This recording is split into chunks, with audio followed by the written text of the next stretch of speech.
ವಾಲ್ಮೀಕಿ ನಿಗಮದ ಹಗರಣದ ಬಳಿಕ ಮೈಸೂರು ಅಭಿವೃದ್ಧಿ ಪ್ರಾಧಿಕಾರದಲ್ಲಿ ಬೃಹತ್ ಹಗರಣ ನಡೆದಿರುವ ಆರೋಪ ಕೇಳಿಬಂದಿದೆ. ಇದು ರಾಜ್ಯದಲ್ಲೇ ಕಂಡು ಕೇಳರಿಯದ ಅತಿ ದೊಡ್ಡ ಹಗರಣ ಅಂತ ಬಿಜೆಪಿ ಸರ್ಕಾರದ ವಿರುದ್ಧ ಮುಗಿಬಿದ್ದಿದೆ. 20-30 ವರ್ಷಗಳ ಹಿಂದಿನ ಸೈಟ್ಗಳನ್ನು ಕಾನೂನು ಬಾಹಿರವಾಗಿ ಹಂಚಿಕೆ ಮಾಡಿದ್ದು, ಈ ಬಗ್ಗೆ ಸೂಕ್ತ ತನಿಖೆ ನಡೆಸಿ ತಪ್ಪಿತಸ್ಥರಿಗೆ ಶಿಕ್ಷೆ ನೀಡುವಂತೆ ಶಾಸಕ ಶ್ರೀವತ್ಸ ಆಗ್ರಹಿಸಿದ್ದಾರೆ.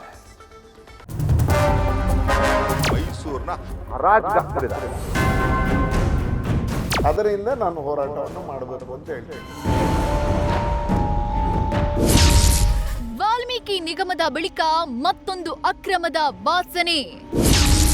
ಮೈಸೂರು ನಗರಾಭಿವೃದ್ಧಿ ಪ್ರಾಧಿಕಾರದಲ್ಲಿ ಬೃಹತ್ ಹಗರಣ. ವಾಲ್ಮೀಕಿ ಹಗರಣ ಒಬ್ಬ ಸರ್ಕಾರಿ ಅಧಿಕಾರಿಯ ಬದುಕನ್ನೇ ಕಸಿದ ಹಗರಣ. ಒಂದು ಹಿಂದುಳಿದ ಸಮುದಾಯದ ಒಳಿತಿಗಾಗಿ ಸೃಷ್ಟಿಯಾಗಿದ್ದ ನಿಗಮದೊಳಗಿನ ಕರ್ಮಕಾಂಡ ರಾಜ್ಯದ ಸೆನ್ಸೇಷನಲ್ ಹಾಗೂ ಬರ್ನಿಂಗ್ ಸ್ಟೋರಿ. ಸರ್ಕಾರವನ್ನೇ ಶೇಕ್ ಮಾಡಿದ್ದ ಕತೆ.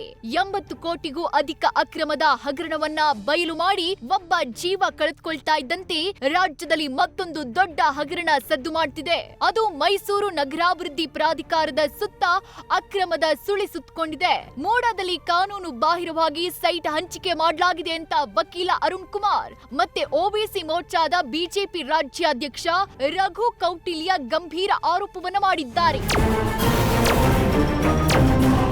ಅರಮನೆ ನಗರಿ ಮೈಸೂರಿನ ಸೌಂದರ್ಯಕ್ಕೆ ಮನಸೋಲ್ದವರೇ ಇಲ್ಲ. ಇಲ್ಲಿ ವಾಸ ಮಾಡುವುದೇ ಒಂದು ಭಾಗ್ಯ. ಬಹುತೇಕ ಜನರಿಗೆ ಮೈಸೂರಿನಲ್ಲಿ ಸೆಟಲ್ ಆಗ್ಬೇಕು ಅನ್ನೋ ಆಸೆ ಇರುತ್ತೆ. ನಮ್ಮ ಸಿಎಂ ಸಿದ್ದರಾಮಯ್ಯನವರು ಕೂಡ ಮೈಸೂರಿನಲ್ಲಿ ರಾಜಕೀಯ ನಿವೃತ್ತಿ ಜೀವನ ಕಳೆಯೋಕೆ ನಿರ್ಧರಿಸಿದ್ದು ಬೃಹತ್ ಬಂಗಲೆಯನ್ನ ಕಟ್ಟಿಸುತ್ತಿದ್ದಾರೆ. ಅಂಥ ಮೈಸೂರಿನ ಅಭಿವೃದ್ಧಿ ಹೊಣೆ ಹೊತ್ತಿರುವ ಮೂಡಾದಲ್ಲಿ ಬರೋಬ್ಬರಿ 2,000 ಕೋಟಿ ರೂಪಾಯಿಯ ಹಗರಣ ನಡೆದಿದೆ ಅಂತ ಆರೋಪ ಕೇಳಿ ಬಂದಿದೆ. ಮೈಸೂರು ನಗರಾಭಿವೃದ್ಧಿ ಪ್ರಾಧಿಕಾರದಲ್ಲಿ ಬದಲಿ ನಿವೇಶನದ ಹೆಸರಲ್ಲಿ ಅವ್ಯವಹಾರ ನಡೆದಿದೆ. 50-50 ಅನುಪಾತದಲ್ಲಿ 20-30 ವರ್ಷಗಳ ಹಿಂದಿನ ನಿವೇಶನಗಳನ್ನ ಕಾನೂನು ಬಾಹಿರ ಹಂಚಿಕೆ ಮಾಡಲಾಗಿದೆ. ಇದರಲ್ಲಿ ರಾಜಕಾರಣಿಗಳು, ಮೂಡ ಆಯುಕ್ತರು ಸೇರಿದಂತೆ ದೊಡ್ಡ ಜಾಲ ಇದೆ. 5,000 ನಿವೇಶನಗಳನ್ನ ಅಕ್ರಮವಾಗಿ ಹಂಚಿಕೆ ಮಾಡಿದ್ದು, ಅರ್ಜಿ ಹಾಕೋ ಮೊದಲೇ 69 ಸೈಟ್ ಕೊಟ್ಟಿದ್ದಾರೆ. ಒಂದೇ ವರ್ಷದಲ್ಲಿ 3 ಲಕ್ಷ ಚದರ ಅಡಿ ಬದಲಿ ನಿವೇಶನ ಮಂಜೂರು ಮಾಡಿದ್ದಾರೆ. ಈ ಮೂಲಕ ನಿಯಮ ಬಾಹಿರ ಸೈಟು ಹಂಚಿ ಹಣ ಲೂಟಿ ಮಾಡಿದ್ದಾರೆ ಎನ್ನುವುದು ಪ್ರಬಲ ಆರೋಪ. 20 ವರ್ಷ 30 ವರ್ಷ ಅಕ್ವೈರ್ ಮಾಡ್ಕೊಂಡ್ರಂತ ಲ್ಯಾಂಡ್ ಅನ್ನ ಇವತ್ತಿನ ಕಾನೂನು ಅಡಿನಲ್ಲಿ ಅವ್ರಿಗೆ 50% ಆಫ್ ದ ಪ್ರೈಮ್ ಲ್ಯಾಂಡ್ ಅನ್ನ ಕೊಡ್ತಾರಂತ ಹಗಲು ದರೋಡ ನಡೀತಾ ಇದೆ.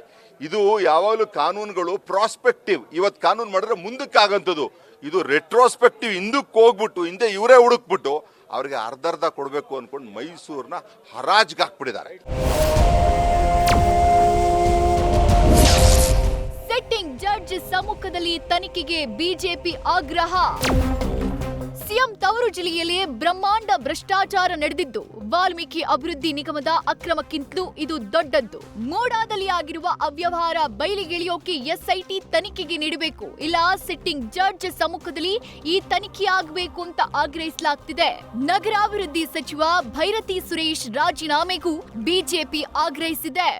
ಮುಖ್ಯಮಂತ್ರಿಗಳು ಸ್ವಚ್ಛ ಆಡಳಿತವನ್ನು ಕೊಡ್ತಾ ಇದ್ದೀವಿ ಅಂತ ಹೇಳ್ಕೊಳ್ತಾ ಇರುವಂಥ ಮುಖ್ಯಮಂತ್ರಿಗಳು ಇಷ್ಟೊತ್ತಿಗೆ ಮುಖ್ಯ ಆಯುಕ್ತರನ್ನು ಏನು ಅಮಾನತ್ನಲ್ಲಿಟ್ಟು ಸೂಕ್ತವಾದಂಥ ತನಿಖೆಯನ್ನು ಇಷ್ಟೊತ್ತಿಗಾಗಲೇ ಪ್ರಾರಂಭ ಮಾಡಬೇಕಾಗಿತ್ತು. ನೀವು SITಗಾದರೂ ಕೊಡ್ರಿ, ಯಾವುದಕ್ಕಾದರೂ ಕೊಡಿ, ಸಿಟ್ಟಿಂಗ್ ಜಡ್ಜಿಂದ ನ್ಯಾಯಾಂಗ ತನಿಖೆ ಮಾಡಿಸಿ. ಒಟ್ಟಿನಲ್ಲಿ ಇಷ್ಟೊತ್ತಿಗಾಗಲೇ ನೀವು ಆಯೋಗವನ್ನು ಮಾಡಿ ತನಿಖೆಯನ್ನು ಶುರು ಮಾಡಬೇಕಾಗಿತ್ತು.